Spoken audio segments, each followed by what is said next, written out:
Welcome back to D.S.R. As you can see, we're back at Motor Corsa, and today I'm taking out the Royal Enfield Himalayan. Let's give it a little sound test.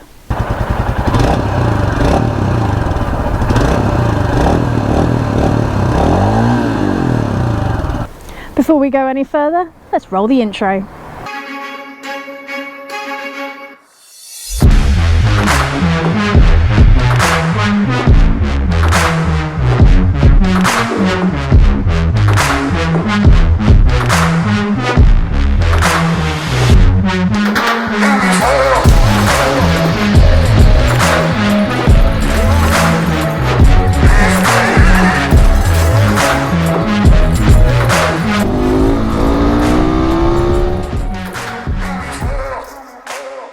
The very modest price tag on this bike then is £4,699.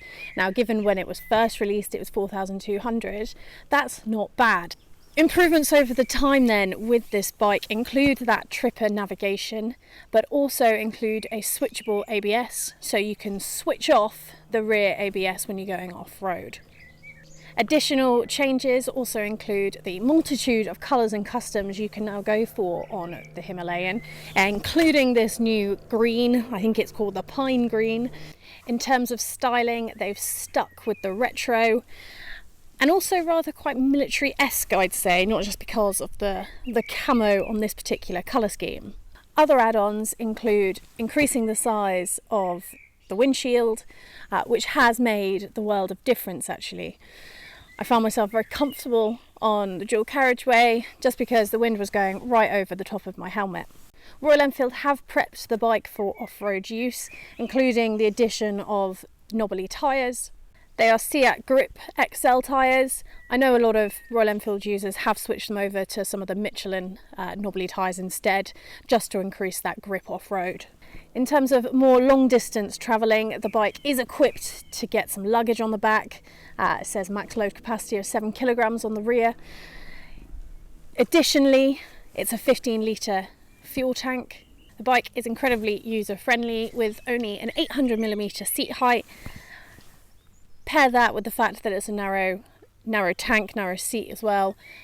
Any rider is going to be very comfortable jumping on and off this bike. In terms of controls, pretty simple setup. Start over here, kill switch on your right. You also got your hazards on your right. Over to your left, you got your lights, got your indicators, got your horn. But let's get on and see how she rides.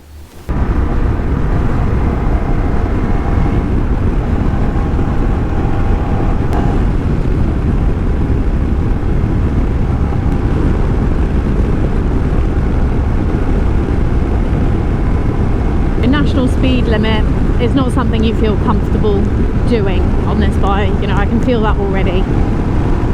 In defense of the bike, there's not too many vibrations. I can feel a little bit through the seat, but handlebar wise, through the grips, it's actually pretty good. As if to test my theory, we're just about to head on to the dual carriageway, so let's see how I feel.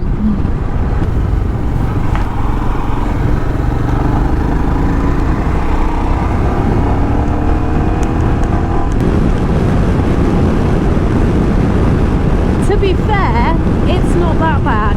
It's not as bad as I was expecting. The screen does a pretty good job of deflecting the wind. And as I said, even though I'm at motorway speeds, you know, national speed limit, the vibrations through the hands, they're not really there.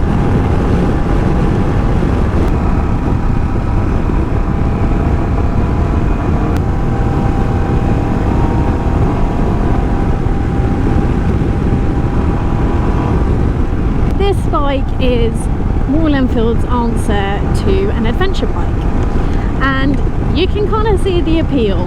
Adventure bike, the field has somewhat been taken over by big electronic focused bikes. Power on this bike is a very disappointing 24 brake horsepower, which you compare to, I guess, its closest rival, which is the 390 Adventure, is half of what the 390 pumps out. And the truth is, you certainly feel it. The bike is just very lethargic. If they'd have put something like the 650 Interceptor engine into this, then the utility as a bit of an off-road adventure weapon, which is also comfortable on UK roads, you know, that would work. But with this 350 engine in, the single cylinder, it's just lacking somewhat. I rode the Classic and the Meteor 350s, and that engine in those bikes, although I didn't particularly like it, you can see the utility of it. It's a Sunday ride, it's a little bimble around, and it's a lovely smooth engine. For an adventure bike, however, I need a little bit more grunt. Oh, and the brakes are not good, yeah. The front brake, not really feeling it. They've actually got braided lines on the Himalayans, and I'd expect a little bit more. So if we stand up, I mean, it's quite comfortable stood up. Given this bike is styled to be used off-road, it does feel pretty comfortable standing up on it. You can manoeuvre it very well.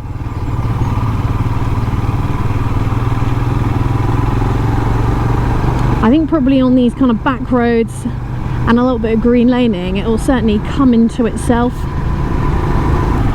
So Superior Motorcycle Experiences are based in Dorset, use a fleet of the Himalayans for all of their kind of off-road experiences. You should definitely go check them out. I'll put a link to their website in the description below. They also use the Himalayans on their Spanish tours over in the Pyrenees. It's certainly a testament to the reliability of the Royal Enfield, the Himalayan in particular. I've been on the bike for about 30 minutes now, and this is a very comfortable ride. The seat, as you might expect, is very cushioned, lots of padding. The riding position, you're very upright, my knees aren't too bent or tucked underneath me particularly. My arms are nicely placed on the handlebars. I'm not feeling any strain going through them at all. Not a very flickable bike, it would seem. It takes quite a little bit to get it moving at slow speeds. If I drop a gear, maybe a little bit easier. So as I said, the front brakes, not so good. Rear brakes, pretty good. Suspension wise, it is rock hard.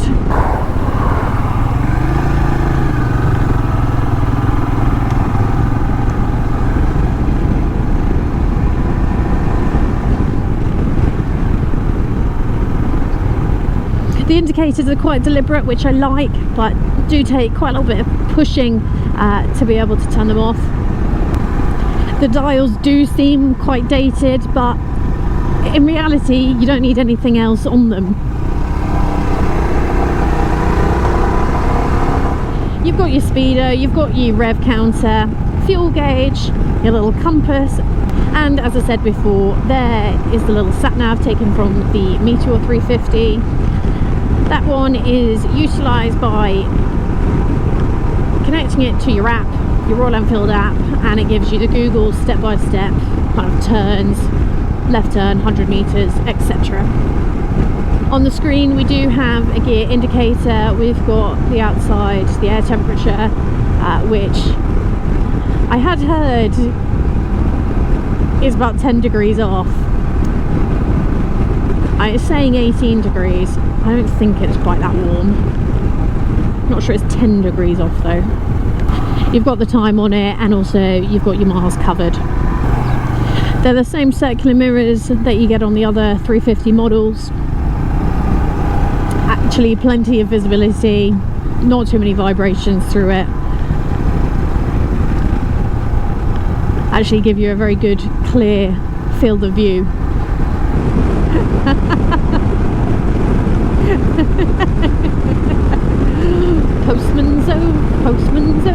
Postman Zoo on a Himalayan.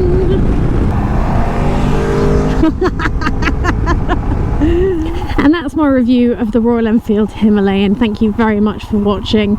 If you are new to the channel, go and check out some of the other content we've got. We've still got plenty more to come for 2022. Whilst you're there, it would be wonderful if you could subscribe. Otherwise, thank you ever so much and ride safe.